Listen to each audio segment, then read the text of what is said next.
You know guys, we've made a few videos about Rise of Skywalker, but if I'm being honest, perfectly 100% honest, I didn't like the movie.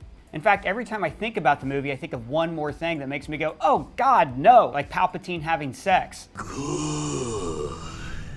I just keep having these conversations with JJ Abrams in my brain, arguing with him about all the horrible choices that he's made. Oh, hey, what's going on? Did somebody say JJ Abrams? Well, hey there, writer, director, reboot artist JJ Abrams, everybody. What brings you by, JJ? I like to go to video stores to steal ideas. To research old ideas that might look better with the lens flare. So, what did you think of my movie? Well, if I'm being honest. Oh, please be honest. I love hearing from my fans. All right, man. Palpatine's Return is the clumsiest plot turn I've ever seen in a Star Wars movie. It's Dexter Jetster bad. You can't resurrect a character with text in the opening crawl after he's been dead for 30 years. It's just like the First Order. If we watch Return of the Jedi, we go, oh cool, the Empire's defeated, great, we win. But then we turn on Force Awakens and they're back. And you never explain how. You can't tell us that the bad guy is just back after 30 years. I mean, his resurrection should have been the point of the movie. If he has to be in the movie, then the First Order should have been searching for something to resurrect him, and the Resistance is trying to stop them. Instead, everyone's on a scavenger hunt for a map, which was also the plot of The Force Awakens, and you thought we wouldn't notice. Well, actually, we do explain how he returned in the visual dictionary. You should buy it. Buy it now at Amazon.com or your local Disney stores. Yeah, I read it, and I shouldn't need a book to understand Star Wars. Also, come on, this is not what the sequel trilogy was leading up to. In the first movie, you established Snoke as the big bad. In the second, he's supplanted by Kylo Ren. So now, Kylo is the bad guy with no one to blame for his actions but himself. The supreme leader is dead. But now it turns out that this other guy who was soundly defeated was actually the real bad guy all along. Well, I see nothing wrong with that. You see, we needed continuity with the original films.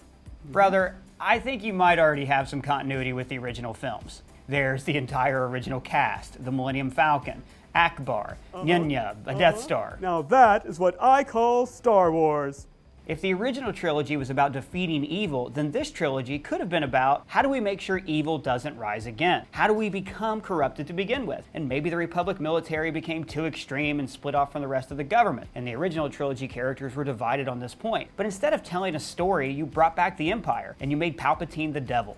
Yeah, that's right. The devil is bad, kids. Yeah, but look, by making him the devil, you remove the culpability of your characters. Suddenly, Kylo Ren's not held accountable for aiding in genocide because the devil made him do it. And when Leia purges Palpatine's influence, Kylo Ren's suddenly good. So that means that he never actually decided to return to the dark side. Palpatine possessed him and made him do it. So then Ben's redemption means nothing because turning evil was never actually his idea. At least Anakin was redeemed to save his family. It's the reason he turned evil in the first place. This is just lazy, man. But the devil is bad. Also, you spent 2 movies building up this threat, the First Order. You don't really explain them, but fine, we get it, they're the new Empire. But then why do you need a new Empire? If the remnants of the Empire went into the unknown regions and formed the First Order, then what is the Sith fleet? Why did the Emperor rebuild the Empire twice? And who are all these people building these ships and storing them in ice? Those are very, very, very good questions. Give me 1 second, I'll check. Buddy, put down the visual dictionary. You're a better storyteller than this. Sometimes you have to pause for world building. Explain the new fleet or the Emperor's return, or where the First Order came from or why Ben Solo turned to the dark side. Oh, well, see, that was Snoke. Oh, and did Snoke do that from the jar he lives in with all the other Snokes? By bringing Palpatine back, you didn't honor the original trilogy, you devalued it. Anakin's sacrifice means nothing now. The rebellion means nothing because the Empire just suddenly reappears with no explanation. Now see, that's where I think you're wrong. Let me explain to you why you like Star Wars. I know why I like Star Wars, and I love these stories, and I wanted you to tell new stories, not just a proxy Skywalker in a different helmet. I hear you, and I understand. From now on, I'll put Skywalkers in the same helmet. And you know what? Making Raya Palpatine was my least favorite part of any Star Wars movie. I mean, it really bummed me out, because Rey's original twist is the most brilliant part of the sequel trilogy. When Force Awakens came out, Star Wars was kind of stale. The prequels did repeat the original trilogy. After Force Awakens repeated New Hope, everyone expected Empire and The Last Jedi. We expected Rey to have some dark parentage, something she had to cope with. But instead, we had this brilliant masterstroke that she's no one. Well, I think it's more interesting if she comes from a place that she's not proud of.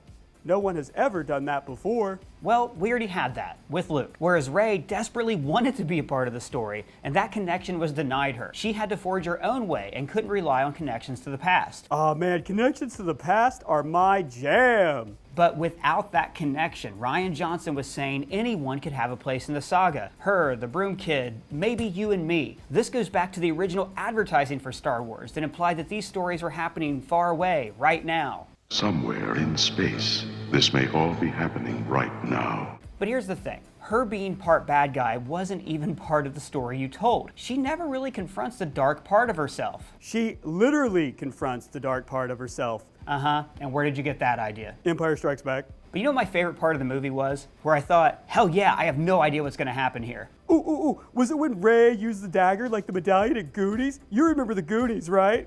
No. It's when she got pissed off and used Force Lightning and Chewbacca died. No. Chewbacca didn't die. Kids, Chewbacca does not die. I promise. Uncle JJ promises. But he should have. Imagine if the darkness in Rey had actual unforgivable results. That would have been awesome, right? That would have made the audience say, God, who's next? Plus, if Rey was no one, then you'd be saying that anyone could be evil, that we all have to watch the darkness inside ourselves. Yeah, but look. Look at my box. Don't you want to know what's in my box? Ah, sweet mystery box. Is it a Palpatine action figure? No. Look, you're a pretty creative guy. Be honest. Did Disney force you to include a bunch of stuff that you didn't want? I welcome all the valuable input from my partners at Walt Disney. Great, because if a studio is dictating what to include or exclude from a movie, then you're not an artist. You're just a puppet. Anyways, man, have a good day. I hope your next movie's a lot better. Well, okay then. JJ Abrams, everybody. Flare out. Jerk. All right, guys, that was our Rise of Skywalker video. Let me know what you thought of the movie in the comments below. And if it's your first time here, please subscribe. For ScreenCrush, I am Ryan Airy.